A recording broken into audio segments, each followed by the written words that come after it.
Mas você tirou o negócio que tava marcando a página. Ah, tá aqui.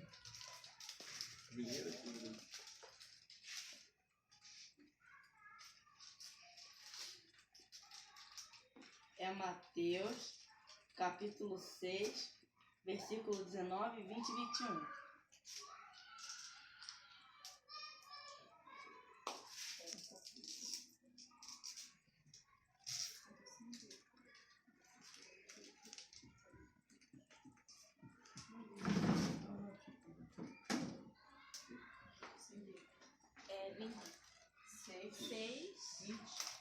É 19, 20 e 21.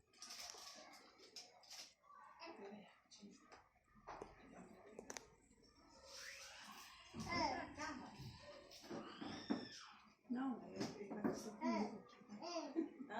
Eu tô sem ele, né? Eu tô com ele. Esse aqui é pra lá e pra cá. Assim você não vai sair no YouTube.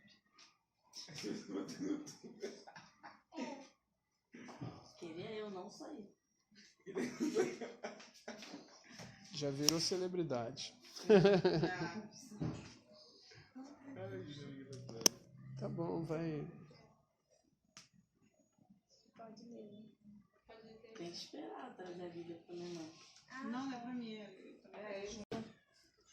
Os tesouros no céu. Não acumulei para vós outros tesouros sobre a terra, onde a traça e a ferrugem corroem, e onde ladrões escavam e roubam. Mas ajuntai para vós outros tesouros no céu, onde traça nem ferrugem corrói, e onde ladrões não escavam nem roubam. Porque onde está o teu tesouro, aí estará também o teu coração. Bom, eu gosto dessa palavra porque ela fala sobre os bens materiais, que são, no caso, os tesouros da terra, que não são, que são finitos, não são infinitos, né? Que aqui está dizendo que a gente não pode se apegar tanto aos bens materiais, porque uma hora eles acabam. Seja por traça, seja por ferrugem, ou ladrões, né, que tentam roubar. Mas a gente tem que se apegar aos tesouros no céu, que são os nossos sentimentos, que não podem nem ser dominados por traças, nem por ferrugem, e nem ladrões podem roubar. Que a gente deveria se apegar mais, porque aonde está esse sentimento, está também o nosso coração. E se um dia a gente deixar de ter esse sentimento, a gente também vai deixar de ter coração. A gente vai deixar de viver praticamente, porque ninguém vive sem sentimentos. Agora, não dá para viver sem bens materiais. Então, aqui diz, né, para se apegar ao que realmente é necessário, que são os sentimentos e não os bens materiais. Amém, Jesus. De interesses, né? E tudo, que o material é como se fosse a maior coisa. E se eu for falar com Deus, ele vai pedir alguma coisa, o material, porque é o que eu preciso agora. E a gente acaba esquecendo da construção das emoções, como ele acabou de falar ali, sentimento e tudo, que é muito importante para a gente. Eu vejo que posso construir um casarão, mas se eu não tiver nada, se não tiver ninguém para compartilhar um carinho, um filho, um neto, ou alguém que eu possa contribuir ou acolher, eu não vou ter nada. Eu vou ser um pobre em cima de riquezas. Então é realmente muito importante a gente não deixar que o material venha nos dominar de tal maneira que devemos esquecer nós mesmos. E sempre é bom a gente refletir e rever amigos e falar de Deus com amigos, com pessoas que têm de Deus para nos dar, né? Para nos falar, para conversar, que é bom, é frutífero, é edificante e não podemos perder isso. E por mais que temos correria, ainda mais quando a gente chega na juventude e passa por situações, a gente só pensa em correr. Mas a gente não pode perder a essência, a nossa essência, a gente não pode perder quem nós somos e é isso. Amém, Jesus. Ela está falando também no tempo passado, porque eles enterravam as riquezas deles, e mesmo para ladrões não pegarem, né? E aqui fala que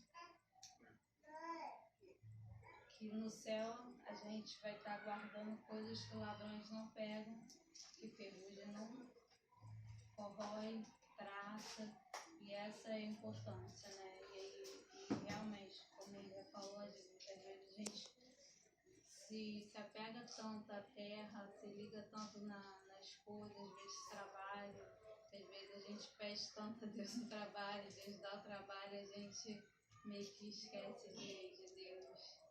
A gente já viu muito isso acontecer e não damos o valor necessário para as coisas precisam. Isso acontece. Não, tô falando, isso acontece com todos nós, não é uma exclusividade de um ou outro, é com todos nós. Mas é importante a gente sempre relembrar, porque se a gente não relembra, a gente realmente esquece. Então, é bom, por isso que é bom sempre estar. A leitura da palavra ela nos traz essa liberdade, essa libertação do mundo que às vezes nós somos escravos, que às vezes é a sociedade, às vezes é o emprego, às vezes é o nosso dia a dia, a nossa rotina, né? Então, a palavra ela vem rompendo isso e fazendo nos lembrar quem nós somos em Cristo Jesus. Aleluia. Às vezes também a gente só lembra de Deus, só lembra de esquecer a parte material quando pega na nossa carne. Ah, é verdade. Aí a gente se volta para Deus, vem com fé, uma fé extraordinária que deveria ter antes do acontecer. Me lembrou aquele vídeo, eu sempre falo dele, né? Da corda, de novo. Que é uma corda infinita. Para quem não conhece, um pregador leva uma corda para cima do púlpito e ele fala assim, imagina que essa corda é infinita, ninguém vê o final da corda, é enorme. E ele pega um pedacinho dela, assim, se eu não me engano ele pinta ou só marca assim de vermelho, fala assim, isso aqui é a nossa vida na terra, o restante todo da corda não tem fim, é a nossa vida no céu. E a gente às vezes passa a vida inteira só preocupada com esse pedacinho, o restante da corda toda que importa, a gente esquece. Fica muito maior, muito mais importante, né? A gente não dá o real valor. Investe só naquele pedacinho, o resto que é a nossa vida espiritual, que é o que a gente vai levar, né, para o céu, a gente deixa por último, não dá prioridade. A palavra que eu trouxe, ela está em Hebreus 12, 2. Não precisa ler. Eu vou, para a gente ganhar tempo, eu vou falar só apenas a parte A desse versículo, que diz assim, olhando firmemente para o autor e consumador da nossa fé, Jesus. Veja que como está intrinsecamente ligado a buscar os bens espirituais. Quando eu olho para Jesus, eu busco o espiritual e não o material. Então a palavra que eu tenho, ela vai ser rápida em cima dessa parte A de Hebreus 12, 2. Amém? Então vamos lá. Olhando firmemente. Eu gosto dessa versão, para o autor e consumador da minha fé, da nossa fé, Jesus. Eu quero ler um pequeno texto de John Riley. Eu tenho colocado algum conteúdo dos Heróis da Fé, um livro dos Heróis da Fé, homens que marcaram esta terra com seus testemunhos, com sua vida ministerial e serve de exemplo para nossas vidas.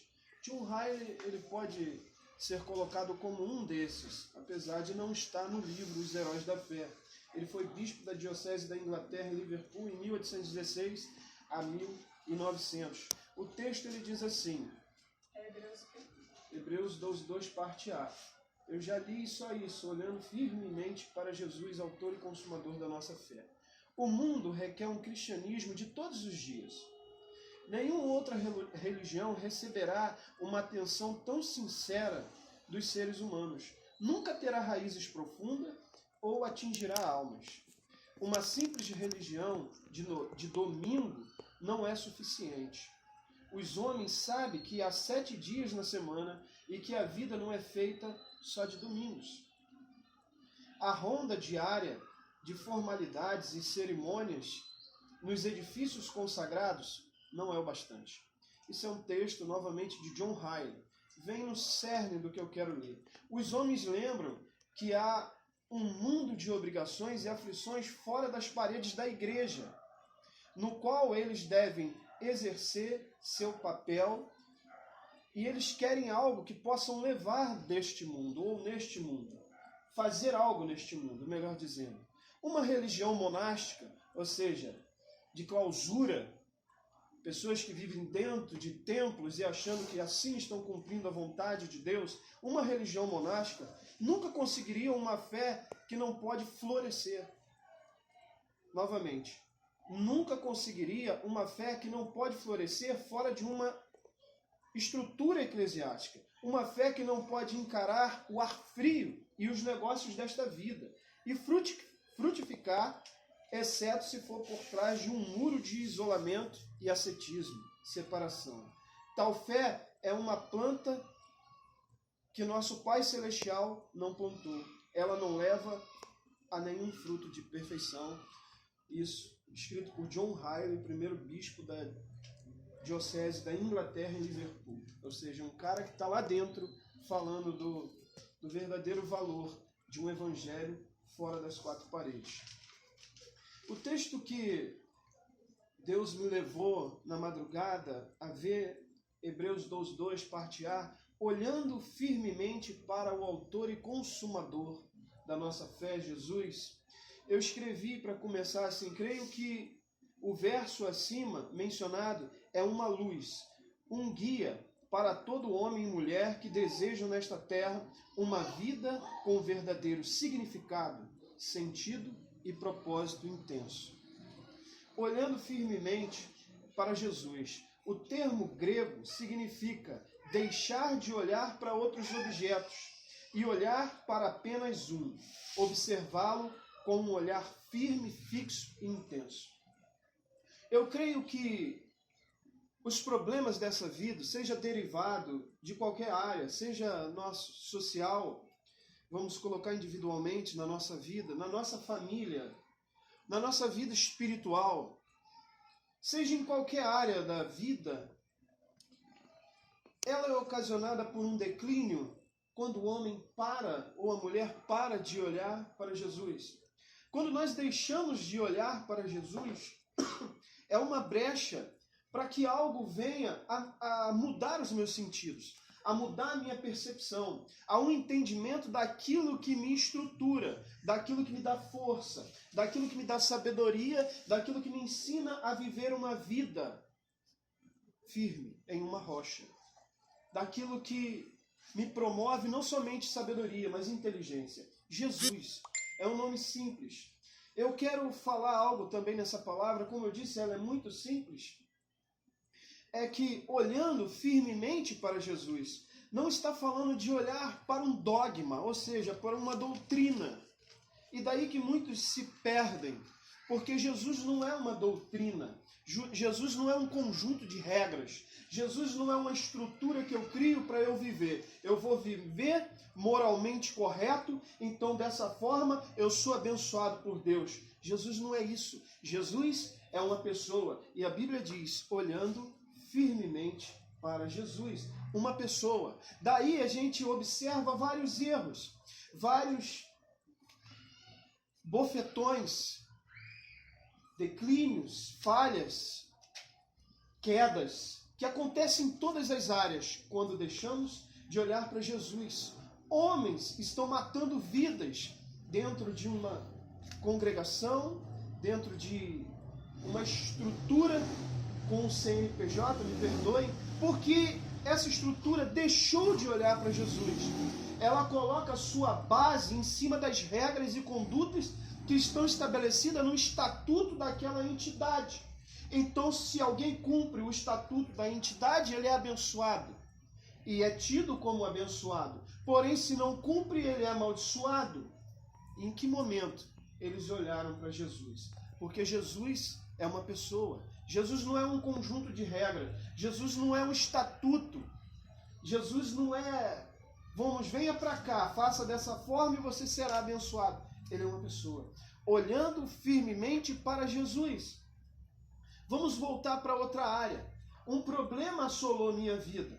Uma enfermidade tem me machucado, assolado.